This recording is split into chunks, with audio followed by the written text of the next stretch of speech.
Hello, my name is Chris Kerslake, and this is my 3-minute thesis, The Code is Lava, Improving Children's Debugging Skills with Explicit Instruction. I'm a master's student in the Faculty of Education at Simon Fraser University, and my supervisor is Dr. Kevin O'Neill. If you've never played the Floor is Lava game before, it's an imaginary game where kids jump between platforms of pillows and cushions as they make their way across an imaginary floor filled with lava. It requires them to pay close attention to what they're doing, look for clues, formulate a plan, and think on their feet. Now, I teach computer science to elementary and middle school students. To do this, I teach them programming, or more simply, I teach them coding. While teaching coding, I discovered that although students can write code, when they encounter a bug, they often get stuck. Did you notice I said when they encounter a bug? That's because up to 80% of the time that students spend programming is actually spent debugging. And do you know what kids do when they encounter a bug? Many persevere, but most students get stuck. They ask for help and just wait. But worse, some kids delete all their code and start all over again because of some mistaken idea that they have to get it right the first time. What's going on? Well, it looks like they don't have a plan. You see, when we teach computer programming, we don't teach debugging itself as an explicit strategy or skill.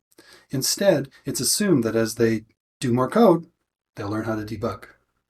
It's a problem we've known about since the 1980s, and I'd like to fix it. So to start, I did a pilot program where I taught kids how to code, and then did one-on-one sessions with students where I gave them some buggy code, and I asked them to debug it. And while debugging it, I asked them to think aloud, tell me what you're doing and why you're doing it. And it was during one of these sessions where a student said, "It's like the code is lava." What do you mean? Well, I got to pay close attention. I've got to look for clues. I'm not sure where to go. So, as a result of that, I created some lessons where I explicitly walked students through the process of debugging. I asked them to write down what kind of bug it was, where they found it, how they found it, and how they fixed it. And then I gave them a test. And I said, be careful, the code is lava, pay close attention. And they did. In fact, they loved it so much they said, can we do more? My pilot's done. I'm taking the lessons I've learned from the pilot and incorporating them into my research project.